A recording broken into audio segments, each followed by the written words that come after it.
So I'm old school. It's Sunday, so I'm gonna start it off right. First, giving honor to God. Y'all know about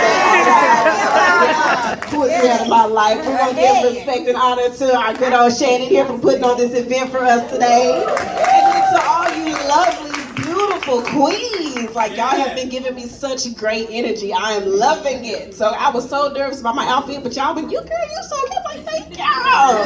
So I'm loving this. I'm loving y'all. But as she said, I am an author, I am also a life coach, and I am also a public speaker. I have 2 books out. My first book is called My Pain versus My Purpose, and it's basically talking about the hardest battle of overcoming me. As women, sometimes we are our biggest critic and our biggest enemy. We are. And so that book talks about overcoming toxic relationships, overcoming self-depression, overcoming all kinds of self-esteem issues, family issues, just different things that we go through as women that we don't speak about and we deal with in private. That second book that I wrote is called Hurt, Healed, Happy. That book is basically a roadmap of how to actually let those things that we've gone through in life go. And it lets us be able to be our true happy selves without having to keep that mask on of we're okay when we're not. And that's a lot of things that we deal with. So today I just want to tell you, the theme of my message to you is you are enough. In your relationship, you're enough. In your friendships, you're enough. At work, you're enough. Wherever you are, you're enough. Whenever you question yourself, whenever you doubt yourself, whenever you wonder about, am I good enough? Am I pretty enough? Am I smart enough? Sweetie, you're more than that. Never put a limit on what God created, because when he created you, he created the best. He broke the mold when he made each and every one of you. Like they said in her poem, baby, nobody does it better than you. Even if you have a twin, your twin still can't do you. You are you. There is no replica. They can always try to imitate, but baby, they will never be original to you. So whenever you get to that point in life where you're questioning about whether or not I can succeed, whether or not I should do this, whether or not I should step out on faith, it was a couple of you that I have spoken to that said you have projects inside of you and you're not sure if you should step out and do them, do it. God placed a purpose in you for a reason. He wouldn't have given you the vision if he didn't think you were not equipped enough to follow it through. There you go. So all I want to say to you guys today is when you get up in the morning, start with yourself. Get up and do that self-motivation to yourself and say, you know what? Before I even let my feet touch the ground, I am worth it. Today is going to be what I want it to be. You set the tone for your day. You do your own self-manifestation, because that's a lot of things we don't realize is what we speak upon ourselves is what manifests in our life. So when you tell yourself, I'm not that pretty, I'm not that talented, that's what you start to live out and portray. So you start telling yourself, I am a queen. I am good. I am worth it. I can be whatever I want to be because that is who God designed me to be. So before you even start your day, you start, and if you need to put up notes around your house and just walk around and read those on the mirror, on the kitchen, on the microwave, do that. If you need to download an app that gives you self-inspiration and motivation, do that.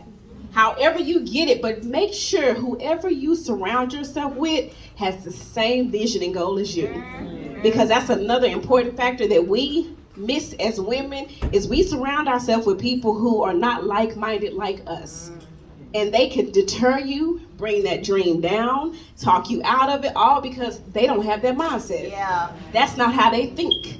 That's not how they operate. So because they don't have the vision, they'll say, you don't need to do that. Girl, you crazy. Why would you want to do that? Why would you want to go there? Why not? Why not me? Why not be the person that sets that tone, that breaks that boundary, that goes beyond the limits, that when I look up, it's my name people are speaking in rooms that I'm not even in. It's me that's motivating and leaving an impact on people that I didn't think I could do. That was me. I was that girl. I was that girl that comes from a 2-parent home. Dad's a pastor, mom's a school teacher, brothers and sisters. Great family background. Everybody looks at my life and think, oh, she has it. She's great. She's wonderful. Not knowing the whole entire time since I was little, I was battling self-esteem issues, battling depression. Didn't know how to tell my family that. Didn't feel like I was important. Didn't feel like I was belonged. So what did I do? I masked it. I just started telling jokes. Let me be funny. So that way don't nobody know I'm really breaking inside. Nobody knows that I'm crying inside. Nobody knows that I'm not happy. And then because I didn't deal with it, it began to manifest in my life. I began to spiral out of control. I'm picking friends that wasn't good for me. I'm picking mates that God knows wasn't good for me. All because I'm trying to fill a void that I didn't deal with at a young age. So if you need that counseling, go get it. If you need to write it out in a journal, do that. If you need to make a poem, do a song, get you a self-esteem group that you can join, whatever you need to do to be the best version of you, sweetie, do that. Don't let anybody judge you, talk you out of whatever it is. And because I took the work to work on me, I'm still not there yet, but I am becoming the best version of me that when I look in the mirror and I wake up in the morning, I say, girl, you look good. Yeah, say it, girl. You got some great friends in your circle. You got a wonderful family that backs you. Matter of fact, they here. My mom's here, my sister's here, my best friend's here. You know, like I have a great support system. But at the time, because I was broken, I saw through a broken lens. So I couldn't appreciate what was in front of me. But now, because I am the person that I am and I have changed my focus, now I can look at everything with beautiful eyes and say, I'm blessed. I'm fortunate because there's people who don't have that. So instead of looking at everything and wondering, why is this happening? Start looking at things and say, why not me? What is God using to teach me so that I could be a vessel to somebody else? So to ladies, all I want to say is, you are more than enough.